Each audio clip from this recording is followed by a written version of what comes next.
Hello and welcome. I'm Christine Zach with Environmental Volunteers, and I'm going to introduce you to our new activities for mixed age group community programs for K through 5th.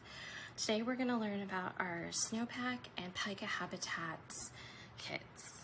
Participants will examine how climate change affects the annual snowpack in the Sierra Nevada mountains, and they will learn about the disappearing pika and how changes in the snowpack impacts their habitat. Climate change has resulted in decreasing annual precipitation and increasing annual temperatures.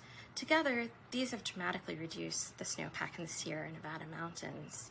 American pikas are found in Sierra Nevada mountains at the highest elevations. Changes in the snowpack have resulted in changes in their habitat.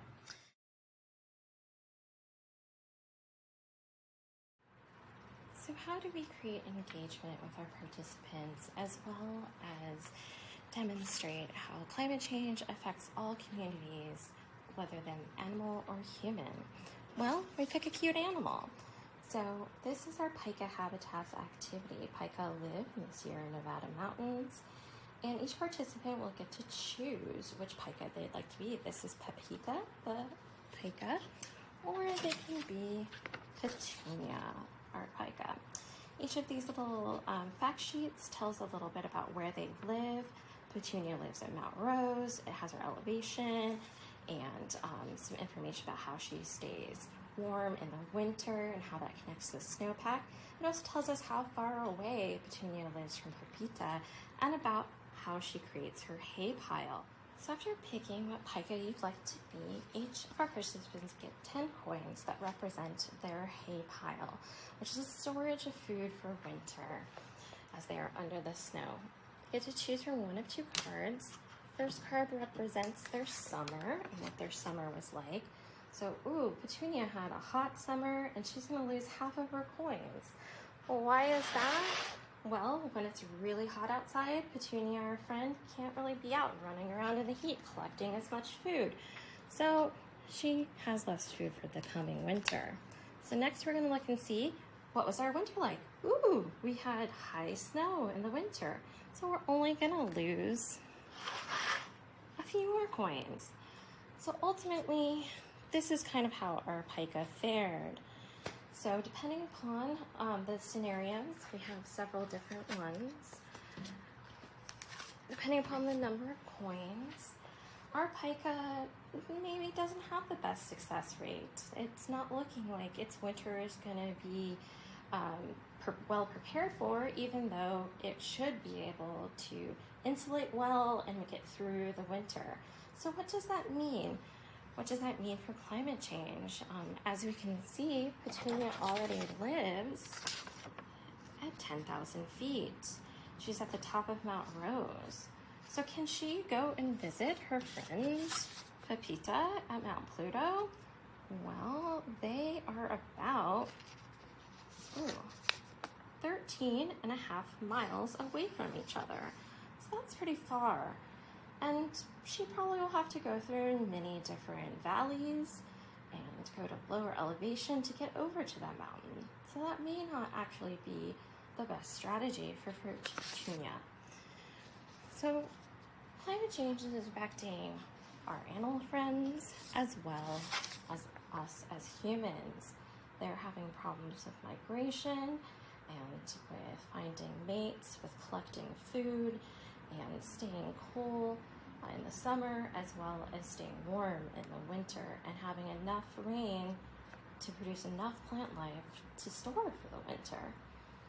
So the end of this activity is just to discuss climate change, what it means for your pika, as well as what we can do to help with climate change. Things like bike riding, composting, eating less meat. There's many things that we can discuss around climate change and actions that we can take.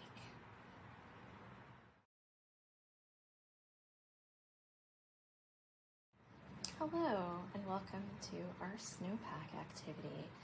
This kit takes place in the Sierra Nevadas. This is a photo of lovely Lake Tahoe, and The beginning of this kit is just to assess prior information from our participants. We discuss what they know about climate change and what they know about the water cycle. We show them a variety of visuals and data such as average temperatures and snowfall, what the current snowpack is, and a few predictive models from our CalAdapt website on where our trends in precipitation and rainfall and temperature are. Additionally, we've provided our volunteers with some information from the climate cards on how to discuss the heat trapping blanket and some of the other climate change phenomena to start the conversation with our participants.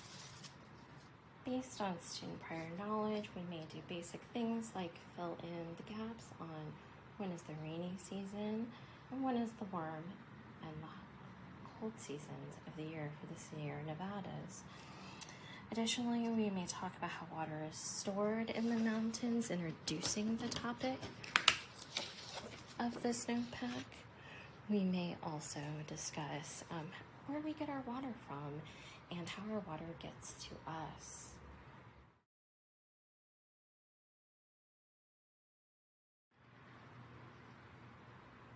So today we're going to start out with our historic snowpack model.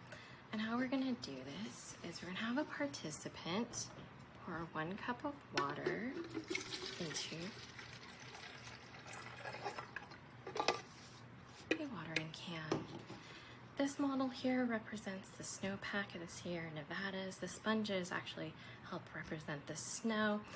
And the first model we're going to do is to explain how the snowpack functions historically.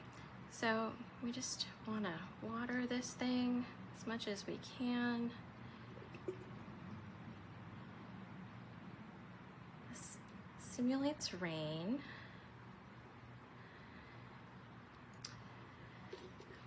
And as you can see, we have a little bit of runoff. And we're going to measure that runoff from our historic model. So it's about half a cup of water. We're going to record this first round on our whiteboard as half a cup. And then we're going to start round 2.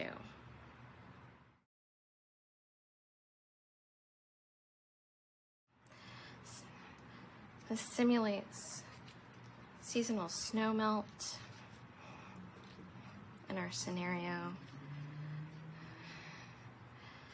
And during this time, we can discuss what seasonal snowmelt from our snowpack actually provides our state with stable year-round water. And so here you can see we've completed bringing out all of our sponges. Of course, normally we don't necessarily lose our whole snowpack in a year, but we're going to measure the results.